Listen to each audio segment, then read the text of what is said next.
बिस्मिल्लाहिर्रहमानिर्रहीम। अस्सलाम वालेकुम। मैं हूँ हुमैरा और आप देख रहे हो हुमैरा इन दी किचन। आज हम बनाने जा रहे हैं आलू गोश्त। तो उसके लिए जो मैंने चीज़ें ली हैं, आधा किलो के करीब मैंने बीफ का गोश्त लिया है, जिसको मैंने 10 मिनट की सीटी पर प्रेशर कुकर में बॉयल किया है, जिसमें मैंने गरम मसाला और 2 छोटे प्याज डाले थे। 2 मीडियम साइज़ के आलू लिए हैं, जिनको मैंने कट कर लिया है। 2 मीडियम साइज़ के टमाटर लिए हैं। 2 टीस्पून मैंने लाल मिर्च का पाउडर लिया है। हाफ़ टी स्पून हल्दी ली है। हाफ़ टी स्पून मैंने नमक लिया है। कसूरी मेथी ली है 1 टीस्पून। हरी मिर्चें ली हैं 2 अदद। लहसुन अदरक का पेस्ट लिया है 2 टेबलस्पून भरकर, जिसमें हरी मिर्चें डाली थी, और गरम मसाला हाफ़ टी स्पून। ये हम एंड में डालेंगे हरी मिर्चें और कसूरी मेथी के साथ। तो चलिए जी शुरू करते हैं। सबसे पहले हाफ़ कप मैंने ऑयल लिया है, पतीले में गरम करने के लिए रखा है। जब ये गरम हो जाएगा तो मैं इसमें डालूँगी टमाटर। ऑयल गरम हो चुका है तो अब हम इसमें डालेंगे टमाटर। टमाटर सॉफ्ट होने तक पकाएंगे।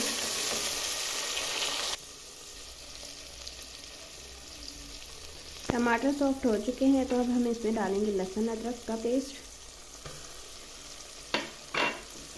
इसको 1 से 1.5 मिनट तक फ्राई कर लेंगे। लहसुन अदरक को फ्राई करते हुए 1 से 1.5 मिनट हो चुका है तो अब हम इसमें डालेंगे थोड़ा सा पानी।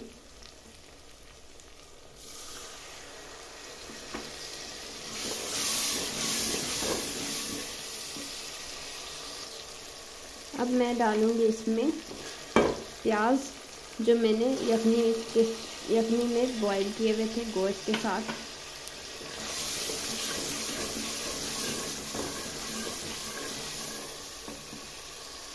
इस तरह प्याज सालन में दिखते नहीं हैं। जो प्याज सालन में दिखते हैं वो अच्छा नहीं लगता।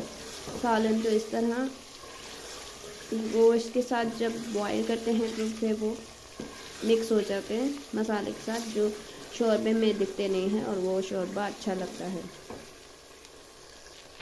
अब मैं इसमें डालूँगी नमक मिर्च। नमक मिर्च आप अपने टेस्ट के हिसाब से कम ज़्यादा कर सकते हैं।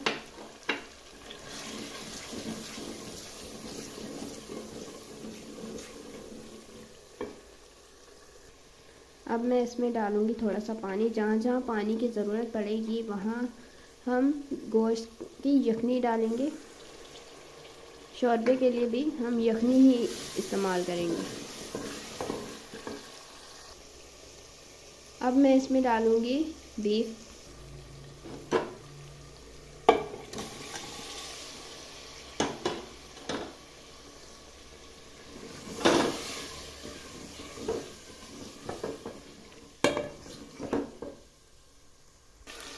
एक मिनट तक गोश्त को भूनते हुए मसाले के साथ हो चुका है तो अब हम इसमें डालेंगे आलू।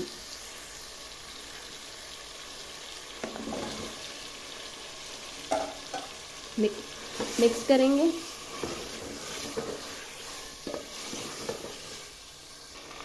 अब मैं इसमें यखनी डालूँगी, जितना कि मुझे शोरबा चाहिए उसमें आलू भी गल जाएं।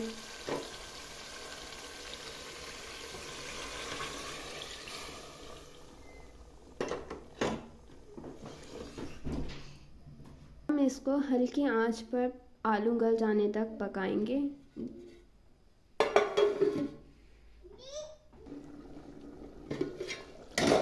आलू हमारे गल चुके हैं तकरीबन 8 मिनट में। तो अब हम इसमें डालेंगे कसूरी मेथी, गरम मसाला,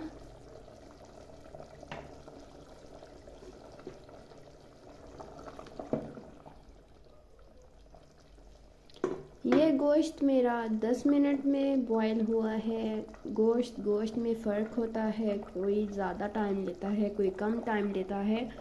तो ये एक छोटी सी बात थी जो मैंने आपके साथ शेयर की कि एग्जैक्ट टाइम हम नहीं बता सकते, कि गोश्त कितने टाइम में गल जाएगा। कोई 10 मिनट में गल जाता है, कोई 15 मिनट में। तो पहले आप 10 मिनट रखें बॉयल करने के लिए प्रेशर कुकर में। अगर उसमें ना गले तो फिर आप 15 मिनट 5 मिनट और रख ले, 15 मिनट हो जाएगा। तो ये एक बात थी। तो आलू गोश्त हमारे रेडी हो चुके हैं। तो आइए जी फाइनल लुक। एंड में हरी मिर्चें, ये देखिए जी। आप इसको चावल के साथ, रोटी के साथ, चपाती के साथ, नान के साथ, जिसके साथ मर्ज़ी चाहें खाएं। अगर आपको मेरी ये वीडियो अच्छी लगी हो तो प्लीज़ मेरे चैनल को सब्सक्राइब करें। Thanks for watching. मिलते हैं नेक्स्ट वीडियो में, तब तक के लिए अल्लाह हाफिज़।